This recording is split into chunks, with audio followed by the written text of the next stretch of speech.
আল্লাহ, এই লোকটা কত বড় মাছ পাইছে, আর আমি সকাল ধরে বসে রয়েছি, একটা মাছও পাইনি। যাক, মাছটা মোটামুটি ভালোই বড়। আর এই যে লোকরে দেখো, কখন ধরে এসে দেখতেছি বসে রয়েছে, একটা মাছও পায় না। বসে থাকলে কি হবে, মাছ ধরারও তো একটা রাশি লাগে। এই আরেকটা পাইতেছে মনে হয়, মেলা বড় মাছ মনে ওরে হচ্ছে। আল্লাহ, আর একটাও পাইছে। যার মাছ দরকার না সে মাছ পাই যাচ্ছে, আর যার মাছ দরকার সে একটাও পাচ্ছে না। আল্লাহ, বেশি মাছ চাই না, একটা মাছ হলেই হবে। ও আজান দিয়েছে, যাই না মাছটা পড়ে আসি, পরে এসে মাছ ধরবানে। কিরে, কিছু একটা পড়লো মনে হচ্ছে, দেখ যাই দেখি কি পড়লো এটা।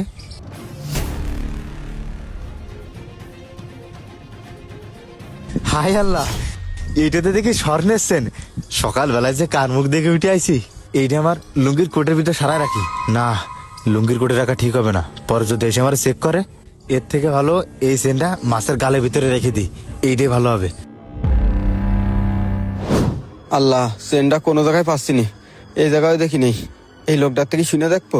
ও ভাই, আমার গাটিতে একটা স্বর্ণের চেন পড়ে গেছে, আপনি কি দেখেছেন নাকি? এ তো দেখতেছি আবার আমারে সন্দেহ করতেছে, বুঝে গেল না নাকি? ও ভাই, স্বর্ণের সেন কই? আমি তো দেখিনি, আমি তো মাছ ধরতেছি। এই সোনার চেনটা যে আমি কোন জায়গায় ফেলালাম। আরে ভাই, স্বর্ণের সেন নিয়ে কেউ কি মাছ ধরতে আসে? হয়তো পানিতে পড়ে গেছে, আর নয় রাস্তায় কোনো জায়গায় পড়ে গেছে। আপনি রাস্তায় ভালো করে খোঁজ নিয়ে দেখেন। রাস্তার দিকে যে ভালো করে খুঁজে দেখি, পালিও পাতি পারি। এই তো চলে গেছে, মাছটা আর এই জায়গায় রাখা ঠিক হবে না। এই ফাঁকে মাছটা বাড়ি পাঠাই দিই, তাড়াতাড়ি ছোট ভাইয়ের একটা ফোন দিই।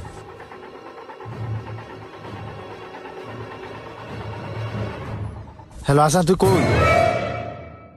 এই তাড়াতাড়ি নাজমুল কাকের এই ঘাটে চলে আয়। আরে তুই তাড়াতাড়ি আয়। ভাই কি হয়েছে, আমার এত তাড়াতাড়ি ডাকলেন? দাঁড়া, এই নে, এই পলিথিনটা ধর। আচ্ছা ভাই দেন। এই নে ধর, এই মাছটা নিয়ে তাড়াতাড়ি বাড়ি চলে যা।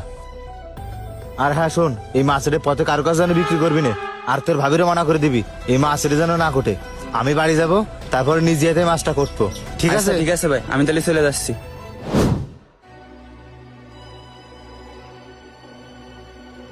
কি রে মইনুল, কি হয়েছে তোর? তুই এইভাবে কি খুঁজতেছিস? আর সে কথা কইেন না ভাই, মা আমার একটা স্বর্ণের চেন দিল, কইলো ওই স্বর্ণের চেনটা বন্ধক রাখে আব্বার জন্য ওষুধ নিয়ে যাতি। আর মার বড় মাছ খাতি মন চাচ্ছিল, কয়েছে একটা বড় মাছ কিনে নিয়ে যাতি। এই দেখি ছোট বোনের ছেলেমেয়ের ঈদের জামা কাপড়ও কিনা লাগবে, এই জন্যই একটা চেন দিল যে ওই চেনটা বন্ধক রেখে এই কাজগুলো করতি।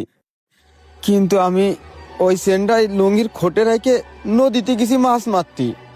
চেনটা এখন কোন জায়গায় পড়ে গেছে আমি আর খুঁজেই পাচ্ছি না।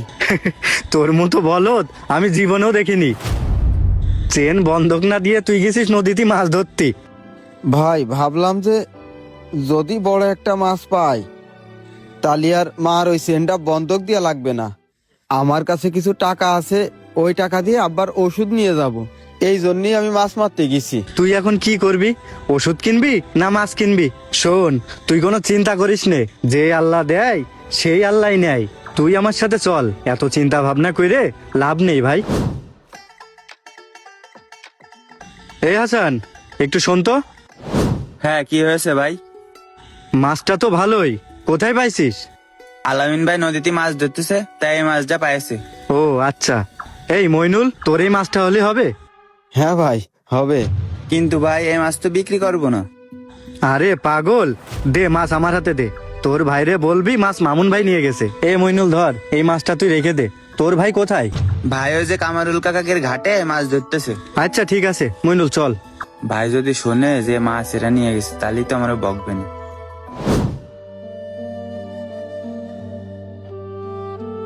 এই আলামিন, হ্যাঁ ভাই। তোর ছোট ভাইয়ের কাছ থেকে মাছটা আমি নিয়ে নিছি, তোরে নগদ টাকা দিয়ে দিবানে। এই মাছ এটা আপনি কিনে এনেছেন মানে? ও ভাই, এই মাছটা আমি বিক্রি করবো না। কেন, ডাবল দাম দেবো? এর থেকে বড় মাছ আমি আপনার এনে দেবো, কিন্তু এই মাছ আমি বিক্রি করবো না। এই চুপ থাক। এই মাছটা আমি মইনুল রে উপহার দিচ্ছি, এই রমজানে ওর মা বাপরে নিয়ে এই মাছটা খাবে। ও ভাই, এই চুপ থাক, আমি যা বলেছি তাই। ইফতারির পরে খোকন কাকার দোকান থেকে টাকা নিয়ে যাবি। এই মইনুল চলো।